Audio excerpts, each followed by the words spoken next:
Good afternoon. The committee will come to order. I understand the ranking member will be here in just a moment, but rather than keep everyone waiting, I'll go ahead and give my opening statement. We do want to welcome everyone here and our colleagues who will be joining us shortly, as well as our distinguished witnesses to the Subcommittee on Asia and Pacific hearing this afternoon. There's no doubt that today the Cambodian people are better off than they were in the late 70s under the Khmer Rouge, when as many as 2 million Cambodians were murdered.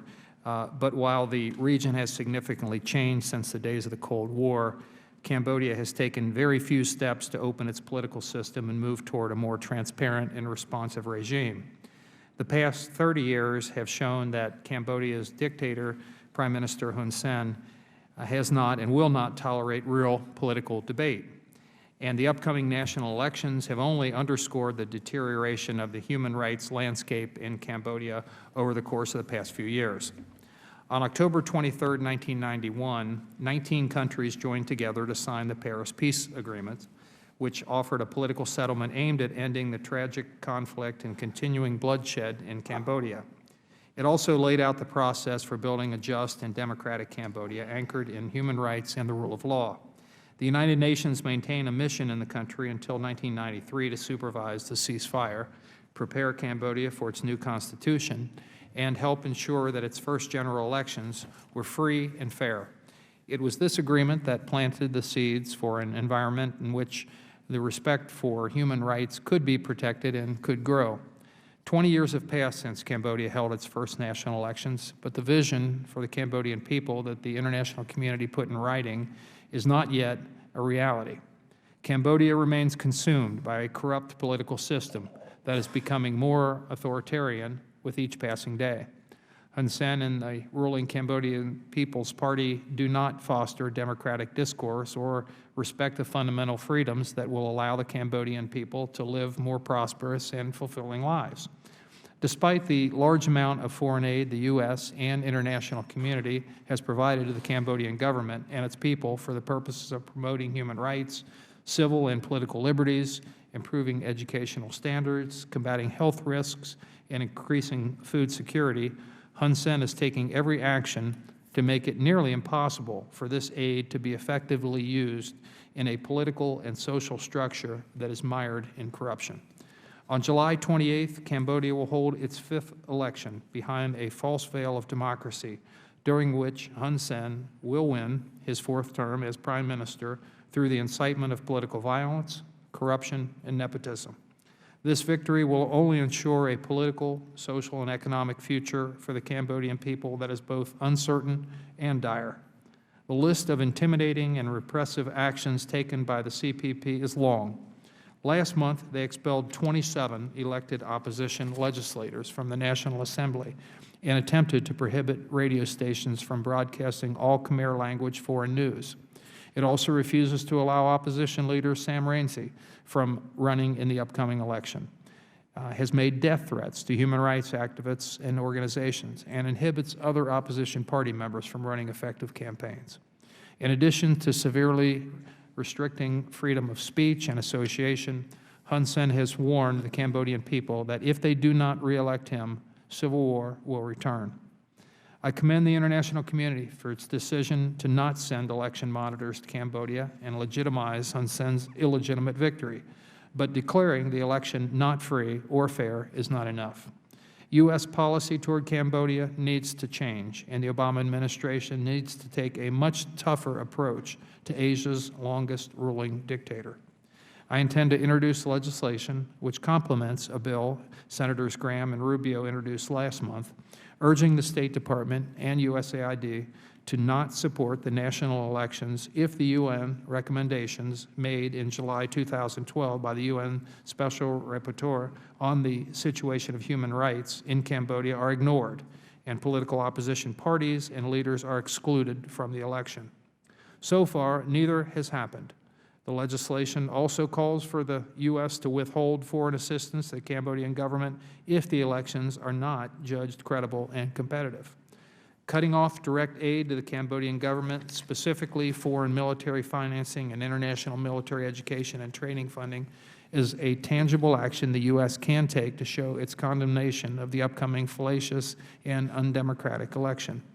I also urge Secretary Kerry to issue a condemnation of the elections.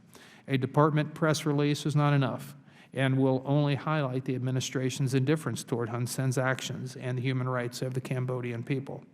Today, the real question is how much leverage does the U.S. still have in Cambodia and with Hun Sen?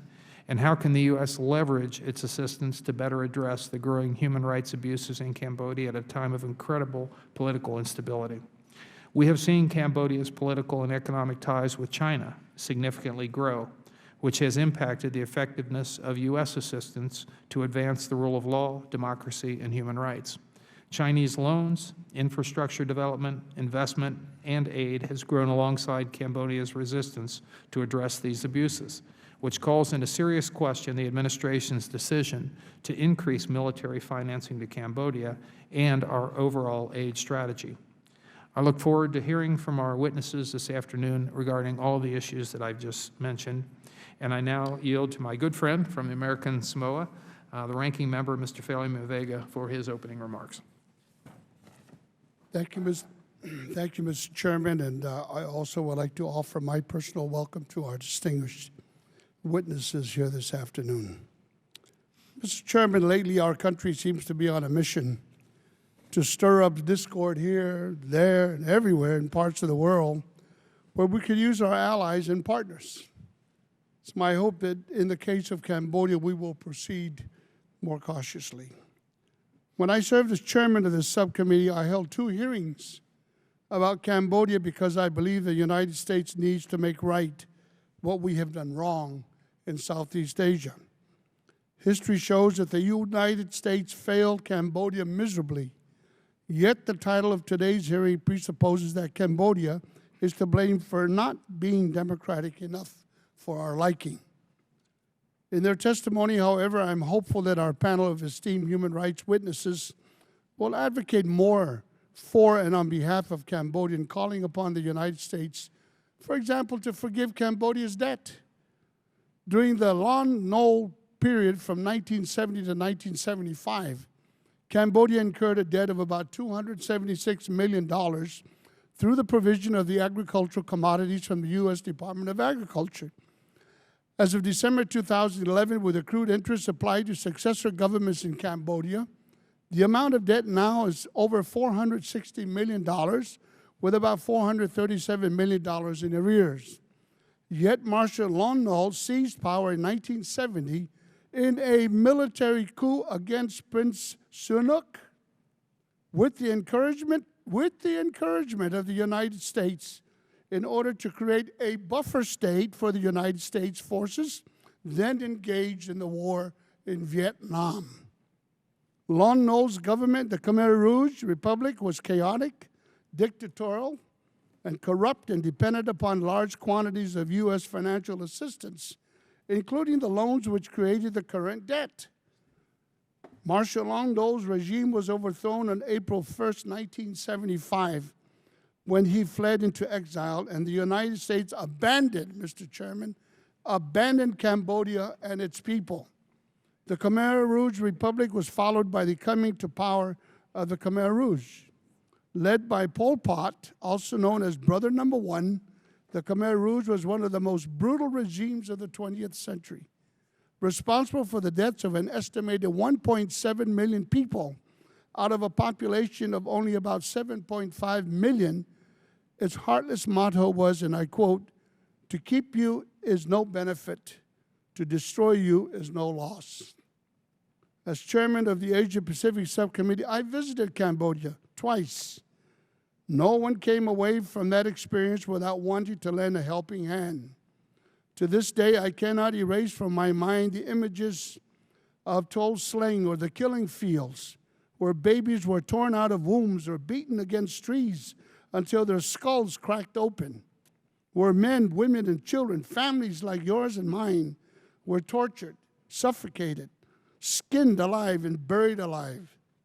I am sickened by the reminders of genocide of shoes and shirts soaked in blood that are still scattered in the killing fields of Cambodia. According to His Excellency Chan Prasad, Cambodia's Minister of Commerce, whom I've had the privilege of meeting, who lost both parents to the Khmer Rouge, only 69 intellectuals survived this genocide. From ashes, Cambodia has been forced to rebuild and has looked to anyone for help. In my discussion with Minister Prasid, I was particularly struck by his words when he said to me, when you are drowning, you do not care about the color of the hand that is saving you. Sadly, history suggests that the U.S. played a role or a part in Pol Pot's rise, and these days now China, not the United States, is one of the largest sources of foreign assistance to Cambodia, lending a hand of some $800 million in aid and loans in 2006 to 2007. The United States provided a little over $100 million in the same period. While China continues to assist, even announcing that it will spend $9.6 billion building a brand new seaport in Hong Kong province and a 400-kilometer railroad connecting it to a steel mill in Prade Vinar province. And here we are pointing fingers at Cambodia. When will we realize that Cambodia is important to U.S. security interests?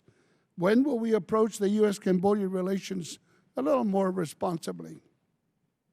If we are serious about human rights in a country that we fail, Mr. Chairman, so miserably, we should consider these remarks from a member of the American Chamber of Commerce who recently said, and I quote, "One way of addressing the human rights issues is to promote the investment of responsible capital." I agree, this is the way forward. I commend Chevron, Dairy Queen, ConocoPhillips, Prudential, Caterpillar, and other United States firms for the role they are playing to better Cambodia's economic lifestyle. I also commend the Bush administration for lifting a 10-year ban on direct bilateral aid to Cambodia in February of 2007. And I thank U.S. State Department Special Representative for telling reporters in Phnom Penh of this year in January, the pivot to Asia is not only security focus, it's an economic focus, because in order for us to be successful in the long term, we have to be economically involved in this region. I would suggest, Mr. Chairman, that we get economically involved by forgiving recycling Cambodia's debt. The United States has a history of forgiving debts by countries in which there was past U.S. military involvement, including some $4.1 billion of Iraq's debt in 2004, $24 million forgiveness of Bosnia-Herzegovina's debt in 1999, $538 million of former Yugoslavia's debt in 2002. The United States also has a long history in Asia of using incurred debt to fund U.S. assistance programs. We forgave Jordan some $500 million of their debt. So it's my sincere hope, Mr. Chairman, that our human rights activists will speak more for recycling or forgiving Cambodia's debt, as I believe this course of action will lead to the outcome for a better results in the economic needs of the people of Cambodia. I welcome our witnesses, especially Mr. Dan Mitchell, who traveled all the way from Cambodia as member of the American Chamber of Commerce, so that he could share with us his perspective about how important it is in having an economic relationship with Cambodia. It seems to me that when you talk about human rights, these people have got to be fed. Human rights violations, according to the Chinese outlook about human rights. I remember President Zemin, when we visited him in Beijing, and said, "Oh, it's very fine you're talking about human rights. You know what human rights is to us? If I don't put food on the table of that family, I have violated their human rights." That's the essence in terms of somewhat of a different interpretation what human rights mean to some people in other parts of the world. I'm sorry, Mr. Chairman, I've taken too much of your precious time, but I do thank you for the extra minutes that you've given me. Thank you, and I look forward to hearing from our witnesses. Thank you very much, Mr. Fairling-Vega. And we'll now recognize the gentleman from North Carolina, Mr. Holding, for a purpose of making an opening statement. Thank you, Mr. Chairman. A brief statement. With the national quota elections in Cambodia slated for the end of the month, this hearing is timely to examine our involvement in the country in terms of both foreign and military assistance, and to examine the multitude of human rights concerns that have been widely reported on. And as you pointed out, Mr. Chairman, much of Cambodia's budget is funded by foreign assistance from a few nations, obviously including the United States. And what have we seen in return for all of this international investment? We see a government that has been tightening their control over the country, a rule of law that is now non-existent, a human rights record that has been widely and justifiably criticized, and elections put on merely to placate the international community. So I hope that the witnesses can outline today how we can more effectively leverage the dollars we provide, and if we should be increasing our military assistance to Cambodia, like the State Department has requested in the fiscal year 2014, or if we should be considering our aid until we see progress in terms of freer elections, movement to address human rights concerns, and an increased emphasis placed on improving the rule of law. So thank you, Mr. Chairman, and I yield back. Thank you very much. The gentleman's time has expired. I'd now like to introduce our very distinguished panel here this afternoon. I'll begin with John Sifton, who is the Asia Advocacy Director at Human Rights Watch, where he works primarily on South and Southeast Asia. He previously served as the Director of One World Research, a public interest research and investigation firm. Prior to that, he spent 6 years as a researcher in the Asia Division at Human Rights Watch. Mr. Sifton has also worked for the International Rescue Committee on Afghanistan and Pakistan issues and at a refugee advocacy organization in Albania and Kosovo. He holds a law degree from New York University and a bachelor's degree from St. John's College, Annapolis, and we welcome you this afternoon. And our next witness will be Evie Schuller, who has been a legal consultant for the Cambodian League for the Protection and Defense of Human Rights in Phnom Penh, Cambodia, for over 2 years. Her primary focus is on rule of law issues and on the related harmful impact of improper land concessions on land rights. Before working for Lakato, she was counsel to the Assistant Attorney General, Civil Division for the United States Department of Justice, and a litigation associate with Morrison and Forster LLP in San Francisco, and we welcome you here this afternoon, Ms. Schuller. Our next witness will be Patrick Merlo, who is a Senior Associate and Director of Electoral Programs at the National Democratic Institute for International Affairs, and has over 30 years of experience in promoting citizen empowerment, governmental accountability, and public policy advocacy.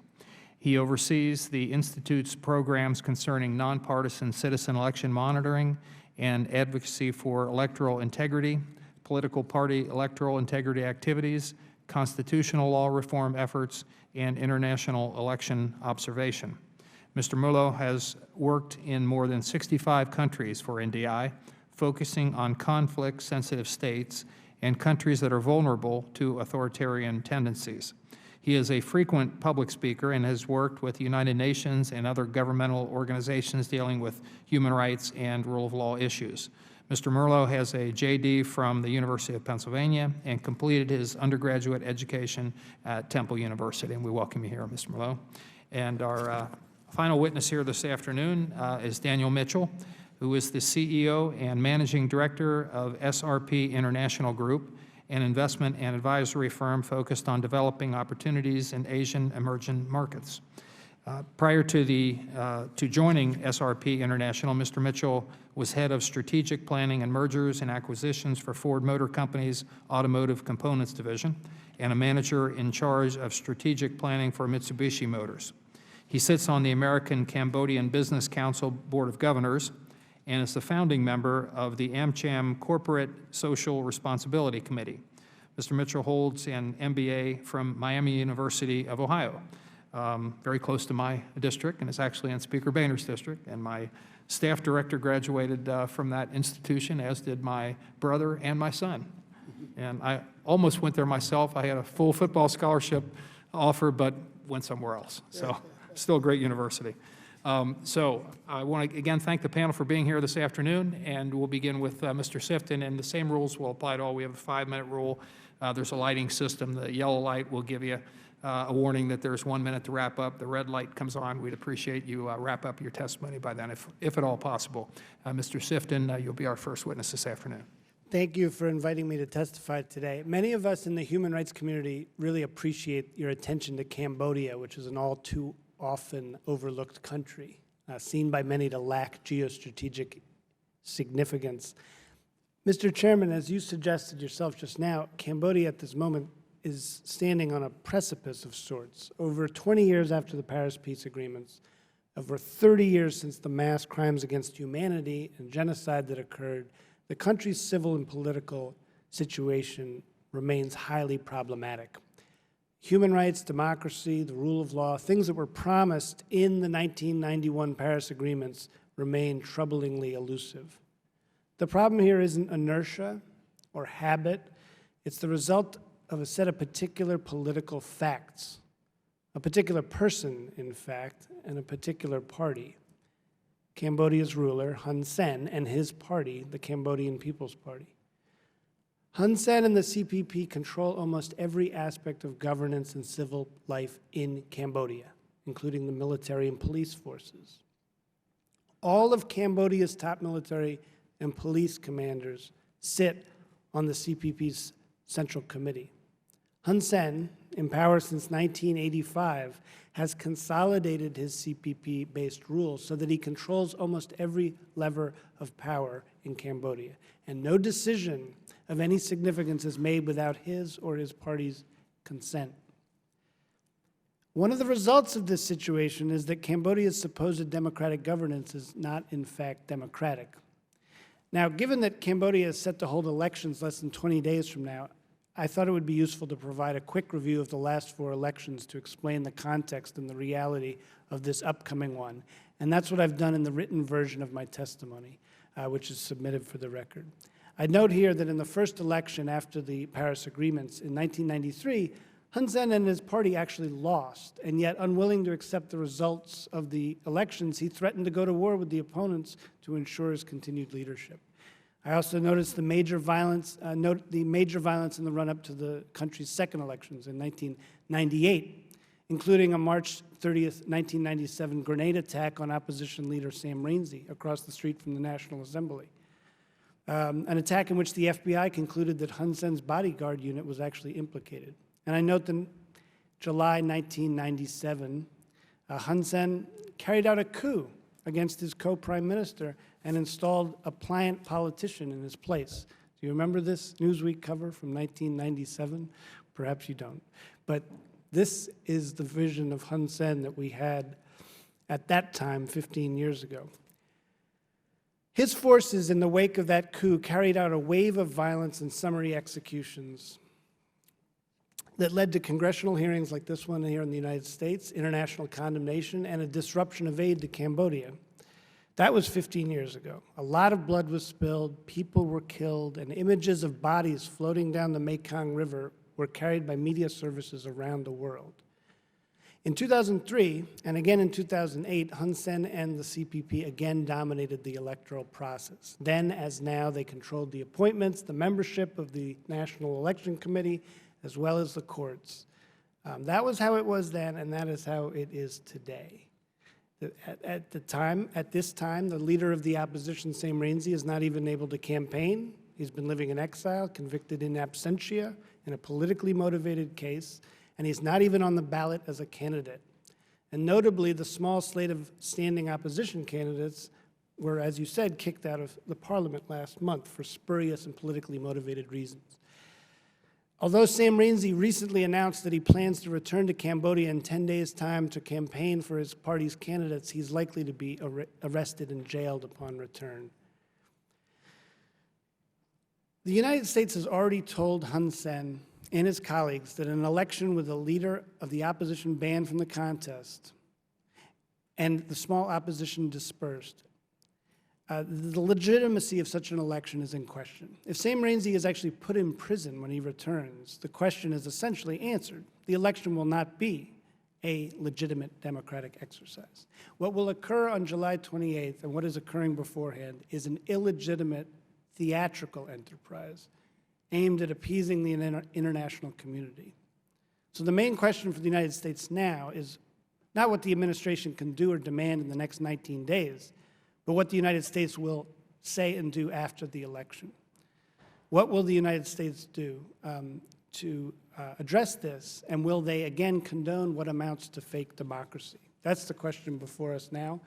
I will end by essentially saying that Human Rights Watch believes that it's time for a stronger U.S. policy on Cambodia. There's a great deal that can be done to improve the situation there. The United States can use its empowerment of groups in Cambodia through USAID funding who serve as a check on Hun Sen's power. They can stand more visibly with dissidents and activists who seek to expose government abuses. And the United States can disassociate itself from Hun Sen. Cutting aid to military assistance, IMET, FMF, is a given at this point in our view. There are several other ideas that I'd like to run through in the question period, but we're hopeful that Secretary Kerry, as you said, will speak himself after the election and condemn the exercise and not just leave it to State Department spokespersons. Thank you. Thank you very much, Mr. Sifton. Ms. Scholl, you're recognized for 5 minutes. Thank you. Mr. Chairperson and members of the subcommittee, thank you for inviting the Cambodian League for the Promotion and Defense of Human Rights, LICADO, to participate in this important hearing. My testimony will summarize key points from LICADO's written statement. The past couple of years have seen a deterioration of the human rights landscape in Cambodia. Much of this trend can be linked to the significant acceleration in the issuance of long-term, large-scale land leases through 2012.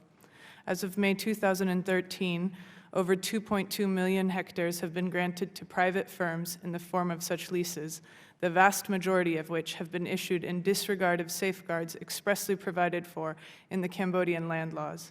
Since 2003, over 400,000 Cambodians have been affected by land disputes.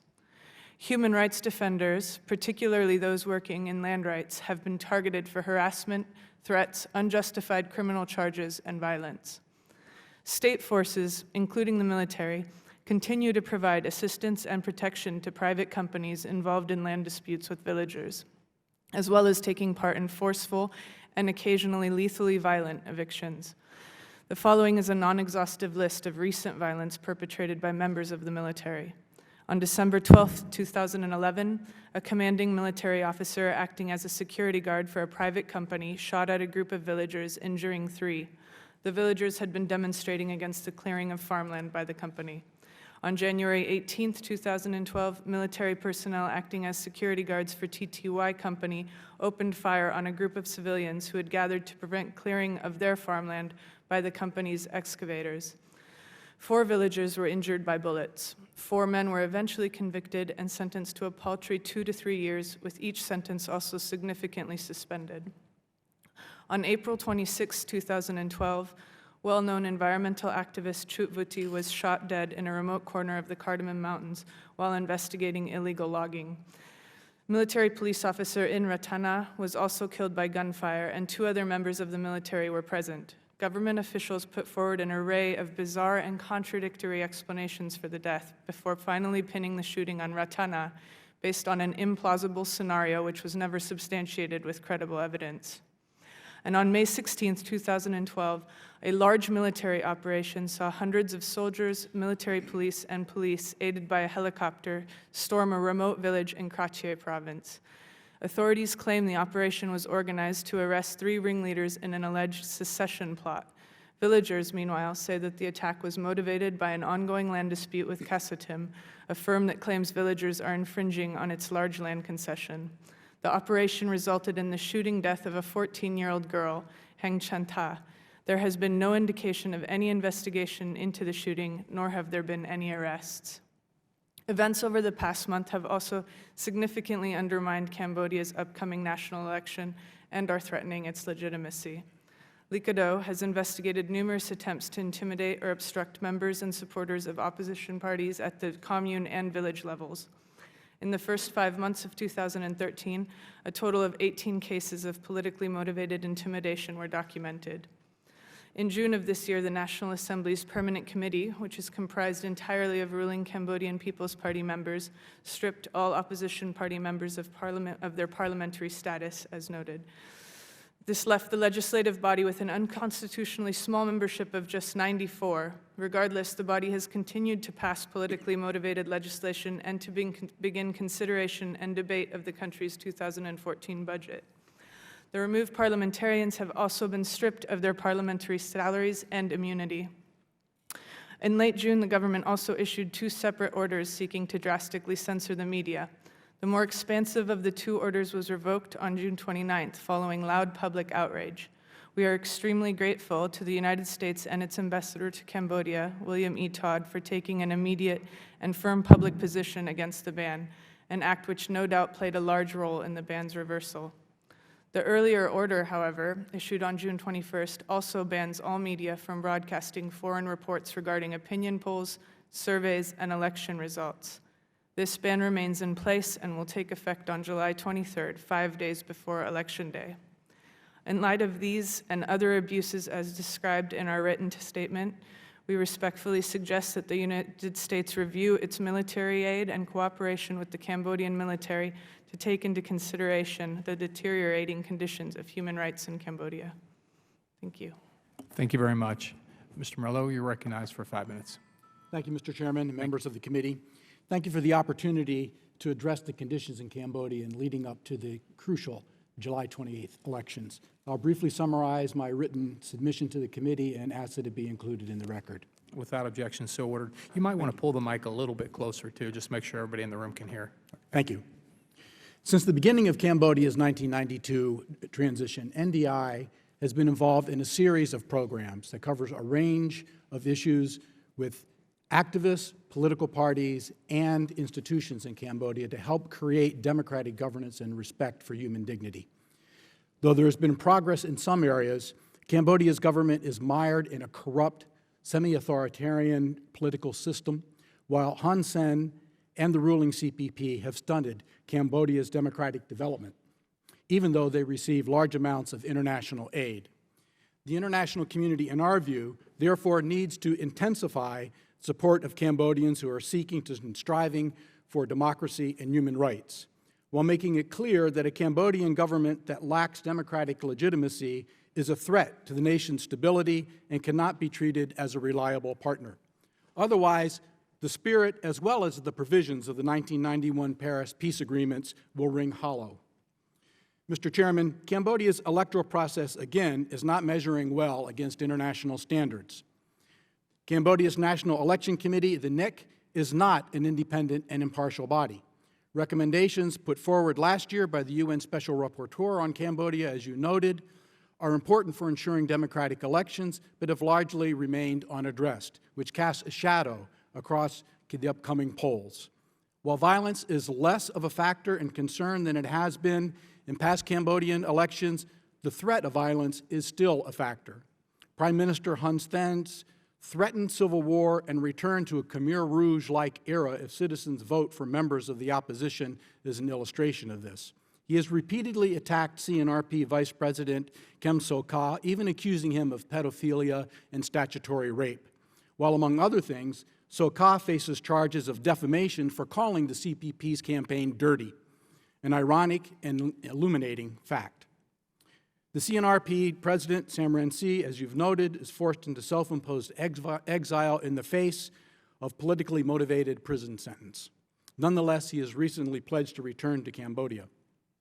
In June, as was noted by my colleague, all CCP Parliamentary Committee voted to remove all opposition members from the National Assembly. That's the antithesis of inclusive political process and reflects on the electoral environment. All television stations are affiliated with the CPP, while the opposition's media outreach is limited to a small number of independent radio stations, and these too are under threat. Mr. Chairman, serious flaws in Cambodia's voter registry create real potentials for both illegal voting and disenfranchisement of a large number of qualified voters. In February, NDI and 2 Cambodian civil society organizations known as NICFIC and the Center for Advanced Studies conducted an impartial, systematic audit of the voter registry. That voter registry audit found that the registration rate has decreased by 5% since 2008, which contrasts starkly with the next claim that 101.7% of the eligible population is on the voter roll, a dubious statistic. While approximately 81% of the people on the roll are valid, about 18% of the names are invalid. That creates the potentials for ghost voting, that is, using the invalid names to cover for manipulated illegal voting or for underage legal voting and other impersonation. In contrast, NDI found that 10.8% of the eligible citizens who think that they're on the registry are not. That creates the potential for significant disenfranchisement. And in addition, the voter registration audit found that numerous polling stations in which more than half of the voters had been deleted from 2012. The over-deletion itself creates the possibility for significant disenfranchisement that could undermine electoral integrity. Rather than using this information from the voter registration audit and other independent sources, the government has reacted hostilely. Mr. Chairman, in the face of sustained resistance to reform by the ruling party, supporting Cambodians who are seeking democracy and human rights and a better material life is all the more important. The current political situation calls for the redoubling of such efforts going forward. Thank you, Mr. Chairman. Thank you very much. Mr. Mitchell, you'll be our final witness here this afternoon. You're recognized for 5 minutes. Mr. Chairman, distinguished committee members, thank you for the opportunity to testify at this hearing today. By way of background, I'm a native of Illinois. I've served in the Army Reserve and National Guard, to include the Ohio National Guard. I worked for several large manufacturing companies, including Ford and Mitsubishi. I founded SRP International Group and have been involved in agriculture, forestry, and manufacturing in Cambodia over the past 13 years. I'm a member of the Board of Governors of the American Chamber of Commerce in Cambodia, AmCham, and the founding member of the Corporate Social Responsibility Committee. My objective here today is neither to attack or defend the current government of Cambodia. There are human rights and corruption issues. The country's dynamic NGO and community and press regularly report and document these issues. The issues presented are serious, and some of them are acknowledged by the government. My effort here today is to provide objective information and reasoned assessments based upon my experience on the ground. I believe it is essential that the policy initiatives by the United States to deal with these challenges be informed, look to the future, and remain engaged. The AmCham has played its role through workshops over the past several years that began with US FCPA compliance and have expanded to include the UN Guiding Principles for Business and Human Rights. Positive government actions have included government land titling program that has issued over 3 million land titles to villagers. Additionally, management of Aklida Bank, holder of over 90% of bank loans in Cambodia, reports that 1/3 of their new loans are using these new land titles as collateral. This is progress. A lack of consistency, however, in the government's implementation of their other programs have frustrated both the foreign business community and the population at large. But tangible progress has been made. In this context, I would argue that while Prime Minister Hun Sen may be a strong man, he is not a dictator. Neither is his party monolithic. Consequently, the Prime Minister must have consensus backing for his initiatives from a variety of constituencies. Since the late 1990s, Cambodia's progress has been significant and sustained. I was fortunate enough to be a founding partner in an enterprise that was the first large-scale investment of institutional financial capital in Cambodia, in this case, European pension fund money. We were only able to reach this milestone within the requisite international legal compliance, social and environmental responsibility criteria they mandated. We demonstrated that it is possible to meet these criteria in Cambodia. As an entrepreneur, I became interested in Cambodia because of its tremendous untapped human potential. But this is also one of the country's greatest challenges. Cambodia faces major demographic issues with over 50% of its population under 25 years old and an estimated 300,000 new entrants to the workforce annually. Absorption of these new workers and increasing the overall population standard of living will require a real GDP growth of 7 to 8%. That growth requires significant capital investment.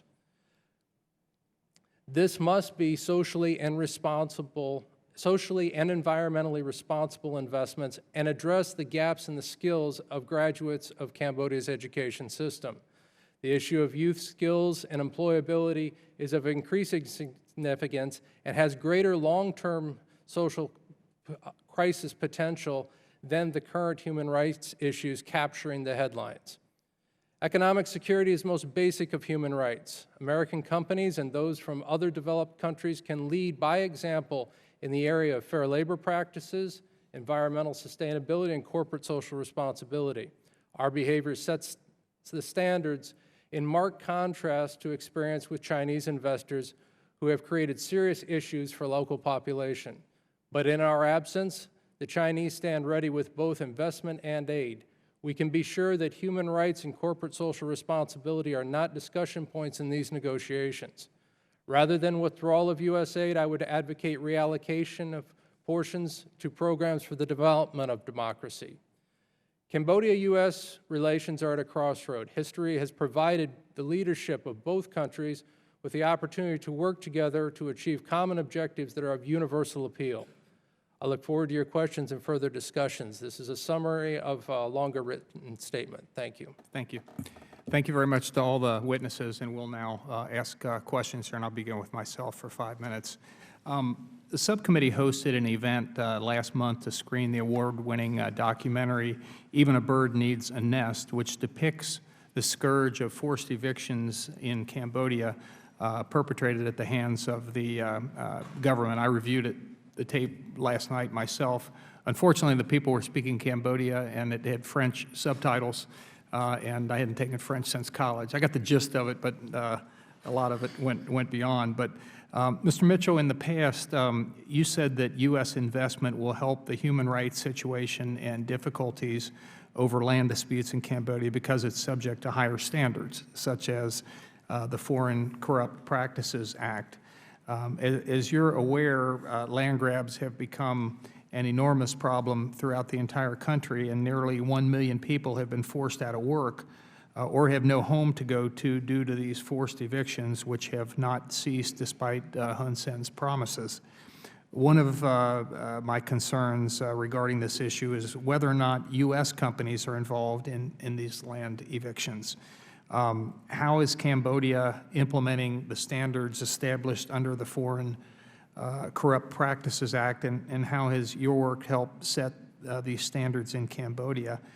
Also, you stated in your testimony that Chinese investments in Cambodia have made it increasingly difficult for U.S. companies to promote human rights and at the same time compete for business.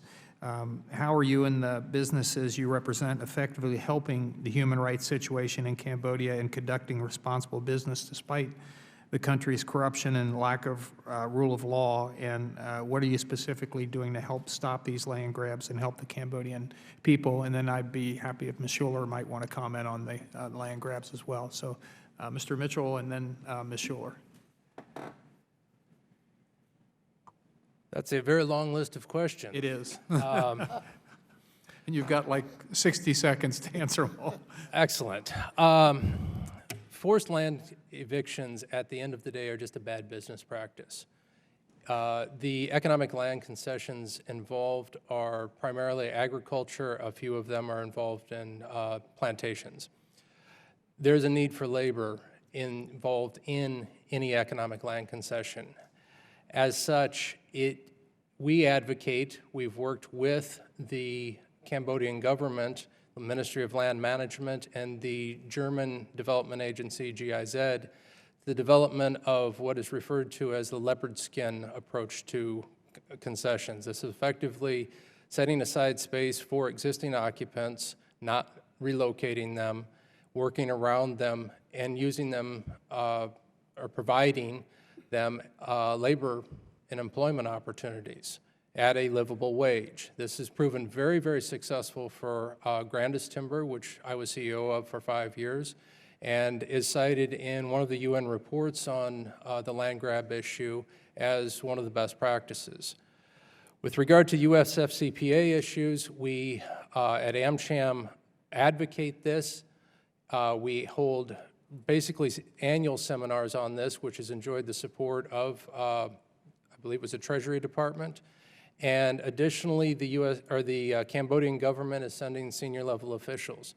In my discussions with officials, they know what the US FCPA is, and they know that I, as a US passport holder, cannot violate that or I run the risk of the penalties. Chinese investment is a very real issue. Chinese investment is not governed by things like the US FCPA. The investors at their institutional level are typically state-owned enterprises, and they do not have the social responsibility or the environmental sustainability criteria that US institutional and European institutional investors mandate. The more money coming in from those two areas in investment, the more competitive we are in implementing programs where we're not asking the government to hold us accountable, but rather our investors themselves are holding us accountable. Thank you. Let me cut you off there because I want Ms. Schuler to jump in with the short time I have left. If you could turn the mic on. I would add just that, as Mr. Mitchell mentioned, there are a small handful of investors that perhaps have obligations from outside investments to comply with certain rules, but the fact is that Cambodia's 2001 land law and its sub-decree on economic land concessions already actually provides fairly stringent safeguards which are routinely ignored. There are requirements for size limitations which are ignored, prior environmental and social impact reports, prior consultations and consent from affected communities, transparency, fair and adequate compensation. Those have all been routinely ignored. And these are, we're talking, the vast majority are these large agricultural, industrial land concessions, which also have not only past forced violent evictions, but they have ongoing rights violations, as you mentioned. There's been crackdowns on the demonstrations, arbitrary criminal prosecutions. There's been no offers of compensation or legal remedies to assist the hundreds of families that have continued to suffer as a result of losing their homes or farmland. And I would just want to quickly mention that in May of last year, the government asserted that it addressed many of these issues through a directive suspending new land concessions and mandating a review of existing concessions, and also by the Prime Minister's June launch of an ad hoc land titling program using thousands of student volunteers. And both of the directive and the privately funded titling scheme have been highly problematic. A loophole in the directive allowed for at least 16 new concessions to be granted afterwards, totaling over 80,000 hectares. And Likado is unaware of any systematic review of problematic concessions taking place.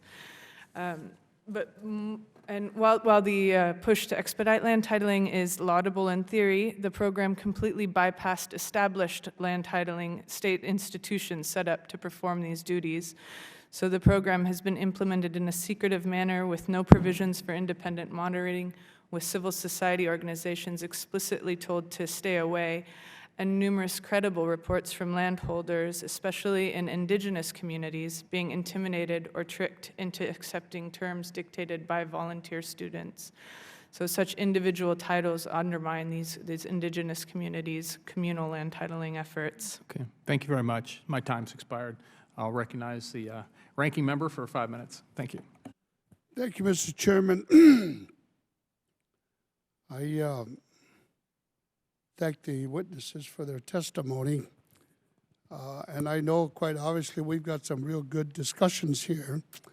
Mr. Mitchell, how is it possible for the business community from the United States to survive if this is the kind of atmosphere that the people of Cambodia are faced with? What I mean is that we're not just using a pocket knife here, we're using a sledgehammer to really tell the Cambodian government and the people that they don't know what they're doing. They're not leaders because they don't come up to the standards that we Americans expect them to be in forming a democracy. Sometimes I think we have to understand that democracy means to different things to different people and with different regions. If we call ourselves a great democracy, how come we allowed 9 unelected officials to determine the results of a presidential election we had some years ago? How do we justify to the Cambodians that that's a better form of election, of campaign or democracy, when the majority of the people did not determine who should be our next president? So I want to ask Mr. Mitchell, all the presidents of these American companies, I know, we haven't even discussed the garment industry problem, fiasco, with Bangladesh, with India, with Cambodia, with Laos, with Vietnam. What about the consistency or sense of saying, are we doing the same thing? Are we pressing other countries about the violations? We can talk about supply and demand. 85% of small arms sold in Mexico comes from America. And the cartels and the drugs and all that goes in, supply and demand. So what happens is a tremendous demand for clothing and garments to come out of Asia because of cheap labor. Cambodia is one of the prime countries that produces garment, cheap labor. The wages don't even come up to standards with us. How do you reconcile that major difference, Mr. Mitchell, economically, to suggest, American companies are doing very well there? Then when I hear our friends, human rights activists say, things are so terrible there. Hun Sen is a dictator, is a terrible person. And we seem to have forgotten what happened to the killing fields, what these people have had to endure to go through in trying to rebuild this country from ashes. I'm sure that all of you have been to the killing fields, and I'm telling you, Mr. Mitchell, it's not something that I want to share with every American here, what it meant to be to these people. And whether it was Hun Sen or Pol Pot or whatever it is, fact of the matter is Cambodia's history is quite different. I would say 99% of the American people did not know that Cambodia was a colony of the French for some 100 years, along with Laos and Vietnam, before we got involved. And I can tell you, Mr. Mitchell, from what I visited, what I saw, these people were treated like animals. And France is supposed to be the source of enlightenment about democracy and freedom? Give me a break. Mr. Mitchell, could you respond to my question? I will do my level best to respond without any disagreement to your assessment. And by the way, I have the utmost respect to my friends here, human rights. I'm a human rights advocate. But sometimes we get the idea, you've got to put it in proper perspective. Let's talk about human rights in the Middle East. Let's talk about human rights in China. Let's not cherry pick. Let's be consistent. If we're going to do this, let's do it with the others too. I'm sorry, I didn't mean to interrupt you. I got 1 more minute left. Were you finished with your response, Mr. Mitchell? Sorry, Mr. Chairman. The United States does not use a consistent yardstick with regard to evaluation of human rights. We don't have the option of critiquing elections in China. We don't have the option of critiquing elections in Laos or in Vietnam, yet we do business with those places. How do U.S. companies survive? Because we set our own standards, and they're higher. And we hold and this isn't just the Americans, the Europeans. And that provides a mechanism for weak institutions that are characteristic of frontier markets, that we, in fact, don't ask what's legal, it's what's right, what are our customers and our investors going to hold us accountable to. So, Mitchell, I got 6 more seconds. Just want a note of interest. Hun Sen's son graduated from the military academy at West Point. That's where Eisenhower graduated. That's where Nimitz graduated from. That's where MacArthur graduated. Does that make him a bad person? And I understand that his son is one of the most positive results of the kind of advice that is trying to give him to make the country better. I'm sorry, Mr. Chairman, my time's gone. I wish we'll have the 3rd round already. Thank you. The gentleman's time's expired. The gentleman from North Carolina, Mr. Holding, is recognized for 5 minutes. Thank you, Mr. Chairman. Mr. Sifton, you mentioned in your preliminary testimony that cutting foreign and military assistance is a given. and you alluded that you had other suggestions as to how the U.S. could engage the Cambodian government to seek reform. So I'll give you a minute or so to elaborate on that, please. Thank you. I said it was a given because I think there's an increasing realization in the State Department and the Pentagon and the interagency dialogue that it's time for a new approach to U.S. foreign policy to Cambodia. These are 4 elections, 21 years since the Paris Peace Agreements, and we've had 5 U.S. presidents since Hun Sen took power, 7 U.S. ambassadors. Whatever that attempt has been has not promoted democracy and rights in Cambodia. And so the thinking now is starting to tilt towards a realization that Hun Sen responds, if he ever responds, more to tough talk than to diplomatic talk.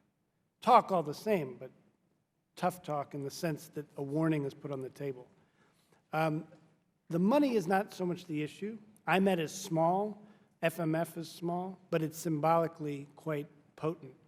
The real hurt financially, I think, comes in infrastructure lending from international financial institutions like the World Bank, the Asian Development Bank, IMF, and others. The World Bank has currently pulled out of Cambodia because of concerns about, well, many things, but it's currently not there. But the U.S. can use its voice and vote on the World Bank, IMF, Asian Development Bank, to vote against large infrastructure lending. We can pull aid, direct assistance to the Cambodian government. One thing that should not be on the table, though, is USAID health programming, PEPFAR funding for HIV/AIDS. Pulling that stuff will not hurt Hun Sen. It won't change anything. It'll just harm ordinary Cambodians. If you pulled out the lending for infrastructure, I assume that companies like what Mr. Mitchell works with, I mean, they would pull out as well. I mean, that's got to be an attractor to Cambodia that they have access to infrastructure capital. A quick word about the economics. I mean, the problem, in my opinion, with the ranking chair and Mr. Mitchell's suggestion about the role of economic integration, economic investment, is one of cause and effect. I agree that corporate social responsibility and responsible investment is to the good in every country. But I think it's questionable at best to suggest that these methods will actually promote democracy and human rights. I mean, even if we zoom out and speak in terms of the macroeconomic situation, having a person in power for 30 years, which is what he will be after this election, is ultimately a destabilizing factor in the country's future and will lead to instability, which will lead to serious economic downturns, far more serious than whatever is lost through the loss of investment. Yeah, you know, one other concern would be, well, first off, China provides infrastructure loans to Cambodia, you know, as well as the other institutions that you talked about. So, you know, if we were to block, you know, the International Monetary Fund, you know, from providing infrastructure loans, do you think it would drive them closer to China? You know, China would step in and provide, you know, whatever loans, infrastructure loans that they needed, and so long term we'd lose any leverage that we might have in Cambodia. Well, there's 2 responses I'd have to that. One is that I've never quite understood why occupying the space would lead China not to occupy the space or attempt to. And China can make very good offers of its own and will, regardless of how much U.S. investment is put in, first. Secondly, after the experience in Burma, I don't think anybody in the U.S. government really has a problem driving a country into the arms of the Chinese. I don't think the Cambodian government really wants to be in the arms of the Chinese any more than any other government anywhere else in the world. So driving folks to the Chinese to beg hat in hand for infrastructure lending may be in the long-term interest, in the sense that the ruling elite of Cambodia, undemocratic as it is, may realize that, like Burma did, that the future ultimately will be predicated on opening up to the rest of the world and not just depending on handouts from the Chinese government. Thank you. Mr. Chairman, I yield back. Gentleman yields back. The gentleman from California, Mr. Rohrabacher, who is also the Subcommittee Chairman on Europe, Eurasia, and Emerging Threats, is recognized for 5 minutes. Thank you, Mr. Chairman, and thank you for holding this hearing. It's significant that we should actually be looking at Cambodia after such a long time of ignoring Cambodia. It's interesting that our ignoring Cambodia, after all of these years, Hun Sen is still there. It's time for Hun Sen to go. Hun Sen is a corrupt, vicious human being who has held that country in his grip for decades. It's time for Hun Sen to go. We could talk all we want about theory. Let me ask the panel, is Hun Sen a wealthy man now after these decades, or is he a committed public servant and thus has no outside wealth? Can anyone answer that question for me? I think it would be difficult to estimate, given the lack of transparency in Cambodia, just how wealthy he and his family are. Has anyone done any guesstimates as to the wealth of Mr. Hun Sen? All right, let's just suggest that knowing the Cambodian system and knowing his ability to silence the opposition, let's say that he would really take a great deal of integrity for him not to succumb to people who want to give him money in order to do things. Let's go to our businessman over here. Can people do business in China? Excuse me, in China, yes. In this province of China? No. In Cambodia, maybe all of the above. Can people do business in Cambodia without having to pay bribes and pay off the government? Absolutely, yes. It requires patience. It takes longer, but absolutely, yes. You can do business in Cambodia. So remember, you're on the record now. Yes, I understand that. And there's a lot of people around the world are going to say, here's this American businessman who's now saying that Hun Sen is not corrupt when it comes to business investments in his country. And if we That is not what I'm saying. Oh, what is it that you said? Excuse I'm me. saying that it is possible to do business. Oh, I see. In Cambodia. If Hun Sen's out of town for a week and somebody sneaks in, you mean? No, that is not what I mean. Okay. I mean that it is possible to meet the standards of US FCPA and the international standards with regard to avoidance of corruption. It requires patience, but it can be done. I think that when someone says something can be done, and you're trying to figure out what really someone's saying, is if there's a 1% chance that it can be done, it still can be done, which gives you the... I did it. Okay. I did it with European Pension Fund money behind me. If at any given day they had thought for a moment that I was paying bribes, they would have shut down the project. All right. Now, let me ask you this. You said it can be done. Just to analyze your words here. It can be done. Does that mean that it is commonplace that people can do business without having to pay off the Hun Sen regime? For American and Western European companies, yes. Companies from developed markets, yes. All right. I'm sure that, I'm happy you're on the record as saying that. It does stretch my knowledge because, and you may know, you're on the scene, my information about Hun Sen indicates that that isn't the case, but I will have to admit, you're on the scene, and I'm very happy you've made a solid statement on that. Do you know Brett Cerrone, by the way? Yes, I do. Okay, sending my best wishes. I will. And I think rest assured Brett's probably watching. Okay.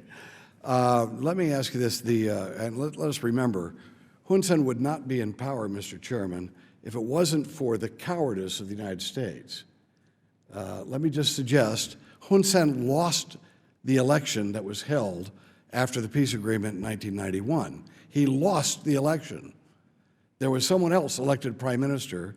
We had 10,000 United Nations troops on the ground at that time, and our ambassador decided, well, a compromise would be, we'll let there be 2 prime ministers.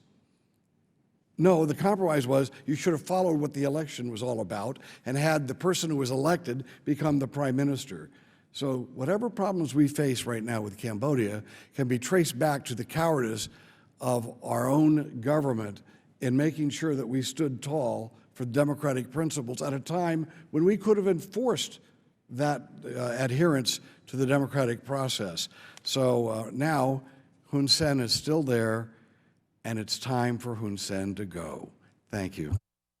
Would the gentleman yield to the ranking member? I would certainly be happy to The yield gentleman to is my given an good friend. additional minute to yield to the I gentleman. just wanted to, a little bit to my dear friend from California. Marcos of the Philippines took $8 billion from the Philippine Treasury. Suharto of Indonesia took $8 billion from the Indonesian Treasury. Ho Chi Minh took nothing. He died a simple man. And yet, boy, how we demonized this nationalist leader among the Vietnamese people. And he was the most evil person because he was a communist, he was a socialist. All he wanted to do was to get rid of French colonialism that existed among his people. Hun Sen, that's a good question. I'm gonna help my friend from California find out exactly if it's worth.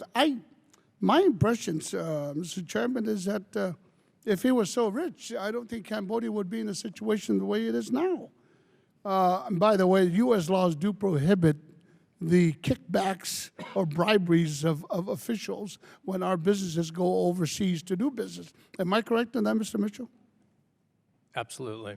Okay, and I think there's been some question too about the wealth of members of Congress. How did they get so wealthy since becoming members of this great institution? I yield back, Mr. Chairman. We will go into second round now. The chair will recognize himself. First of all, I think as chair of the committee, it's probably my responsibility to comment that Ho Chi Minh was responsible for, a tremendous number of deaths and was a pretty dastardly person in many respects. Despite the fact that Saigon is now named after him, at least officially, even though a lot of the people there still call it Saigon. And I want to recognize the gentleman, the ranking member who actually served in Vietnam, wore the uniform of this country and served there, and we certainly respect him greatly for that. I would also note relative to just a point of reference, the gentleman mentioned the corruption, and I think it certainly is there. In fact, Cambodia is ranked 157th out of 176 countries when it comes to Transparency International's Corruption Perceptions Index for 2012, so it's ranked pretty darn low. But also, Mr. Mitchell here, the gentleman who's here, I don't want to say defending business necessarily, but giving a business point of view. I would like to think that our American companies around the world, when faced with even corrupt practices in that country, do have a higher standard and follow that. I know Procter & Gamble, for example, is headquartered in my district, and I've had lots of conversations about their dealings all over the world. And they have an absolute policy against that. And if a country isn't cooperative, they'll leave in a heartbeat. And there's a lot of jobs that go with that, and they have high standards. GE Aircraft Engines is also headquartered in my district, and they have those same standards. So I would like to commend our business community for their practices around the world. I wish other companies and other countries always followed that, and they don't always do that. Some do, a lot don't. But I think most American companies do it, and if they don't, they could be prosecuted for it, as we're aware. I've used about half my time in the second round making those statements, but I just thought they needed to be said. As we look at what's happening in Cambodia, the deteriorating human rights situation, the political oppression of opposition parties, and restrictions on freedom of expression, to name just a few, what I'd like to ask the panel is how much leverage does the U.S. still have in Cambodia and with Hun Sen as well? How much of an impact do American administration, say, press releases or pieces of legislation that we pass here in Congress or hearings like we're holding here today, to the extent that they're covered, in that part of the world, or potential action that we might have, cutting foreign aid, has been discussed. Those types of things. What actual power do we have to do some good in that part of the world, and specifically in Cambodia? And I'll go down the line if I can, Mr. Sifton. Yeah, that's a great question, and I want to emphasize. Thank you. My staff wrote it, so I wanted to give it. I want to emphasize that a very important thing that the State Department and the White House can do is not just what they say and what they do after the election, but what they do with other capitals, what they do in Tokyo, Brussels, and Paris in particular, as well as in Australia and some other countries, in terms of coordinating a coordinated response to what's going on. If Tokyo and Brussels and Paris and London and all the rest of them together make demands about what needs to happen going forward towards the next democratic exercise, if they make credible warnings to Hun Sen about the price of not meeting those standards, he will cave. He has shown himself again and again of a psychological profile where when pushed against the wall, he will deal. He's not a stable, particularly stable leader, but when pushed, he does go back on rationality and doesn't act crazy to the end of the line. Thank you, Mr. Sifton. Let me go to Mr. Merlot. I'd already asked my first question earlier today to Mr. Mitchell and Ms. Schuler, so I'd like to go to you if I could to wrap up. Thank you, Mr. Chairman. I think it's really important to distinguish a few different ways the United States can have influence in this circumstance. First, there's the role of the U.S. Embassy and USAID on the ground in Cambodia. And we've already heard from our colleague about the role of the U.S. Ambassador in intervening, the rolling back of the ban on covering Voice of Radio Free Asia and so on within the country. The help that's been given to human rights defenders has been instrumental and been invaluable within Cambodia. There are many things. The role of USAID and giving funding to programs that help promote democracy and human rights and human dignity within Cambodia are instrumental, and those sorts of things should be continued. Second, the role of Congress, the role of the State Department and the White House, as has just been said by my colleague. As you speak up, the world listens, and that brings to bear the whole weight of the international community. I think we have to keep in mind that the new Cambodia was born out of the 1991 Paris Peace Agreements. And the annex to that agreement, that number 4 that applied to the Constitution, calls for democracy, pluralist political competition, and the rule of law.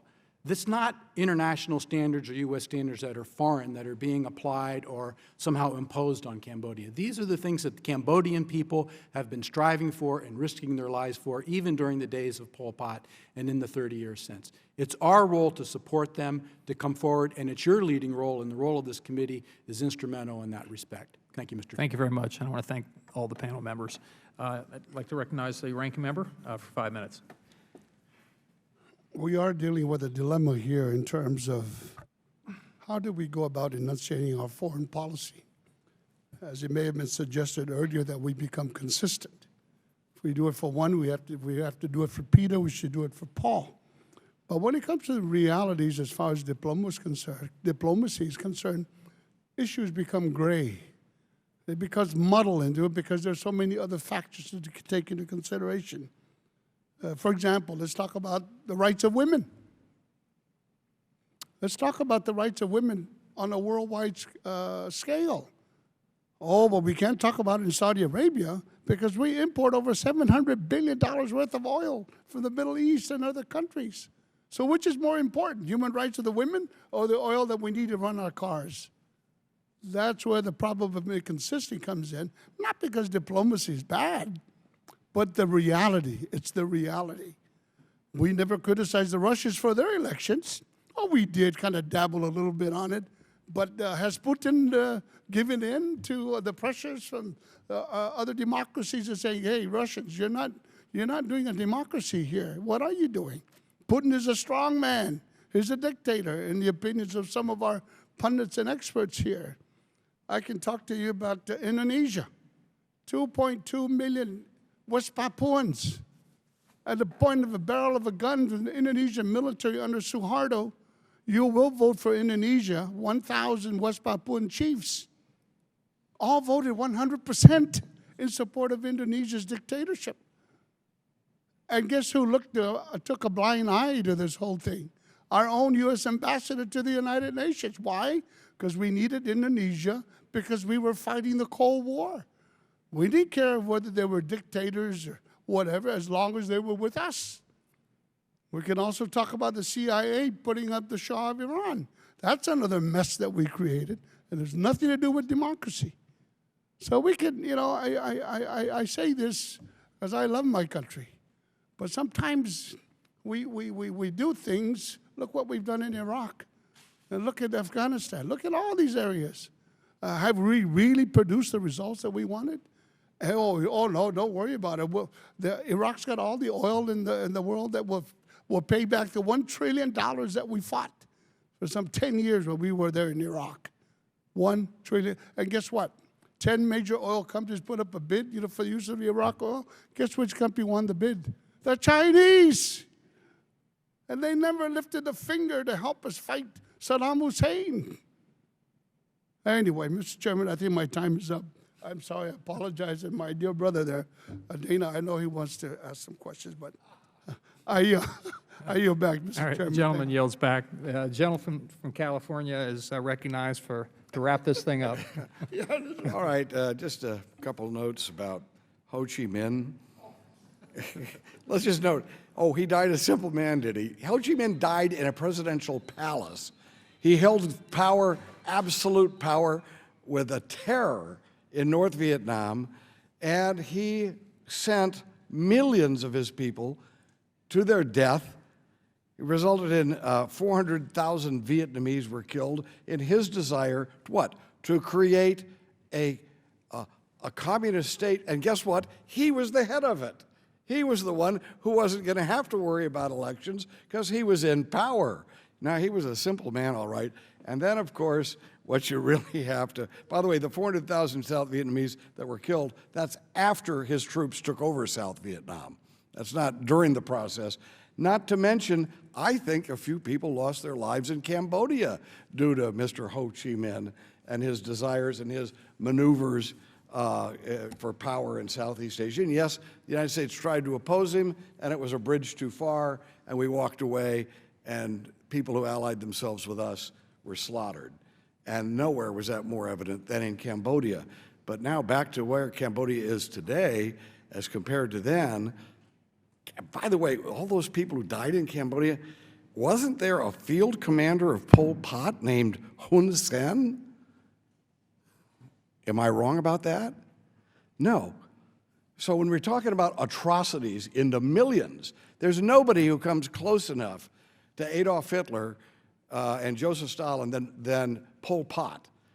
And Hun Sen was his field commander doing his dirty work. And he ended up on top. Why? Because after he lost the election, that was an honest election back in 1991-92, the American ambassador decided, my goodness, Hun Sen will not give up even though he's lost the election, and even though we had plenty of UN troops in there to see that that election was recognized.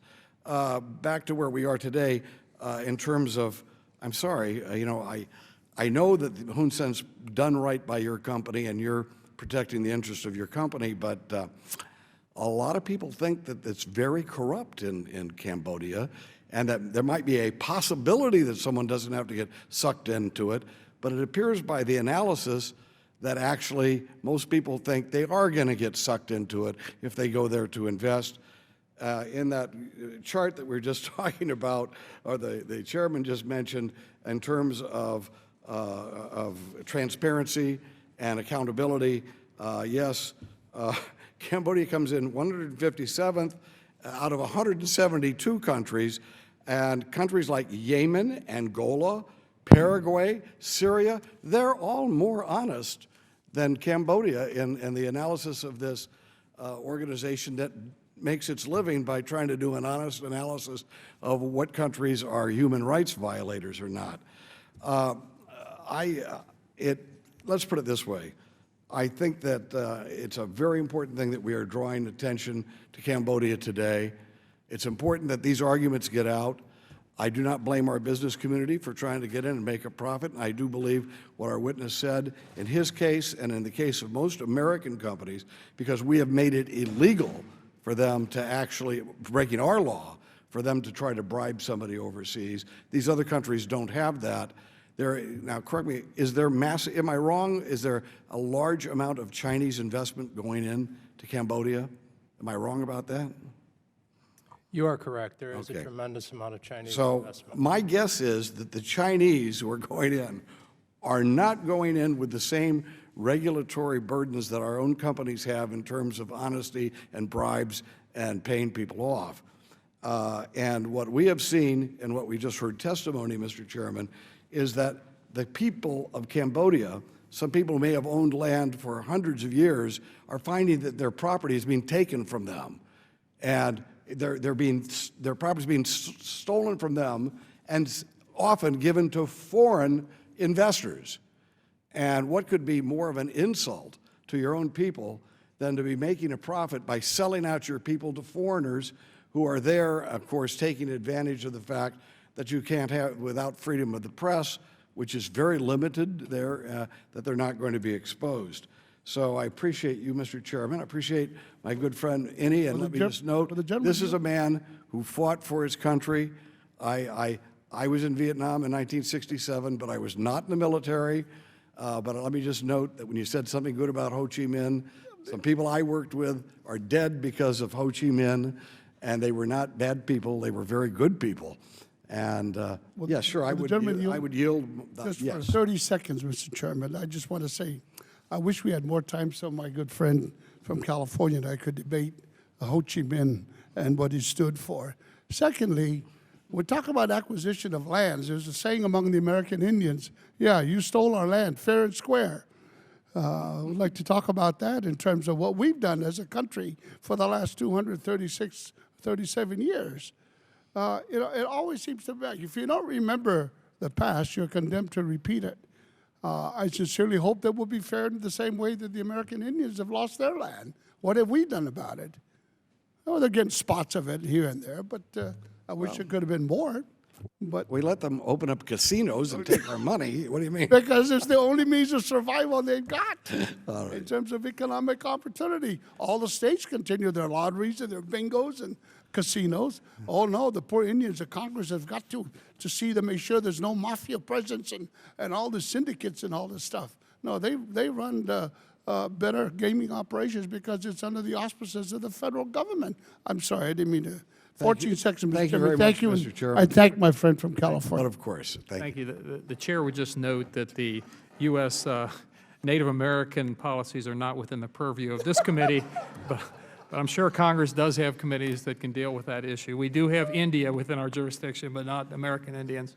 I would also ask unanimous consent that committee members have 5 days to revise their remarks or submit questions. I want to thank the panel for their testimony. I thought it was excellent testimony by all four. Thank the members of the committee for their spirited involvement here this afternoon. And if there's no further business to come before the committee, we're adjourned. Thank you.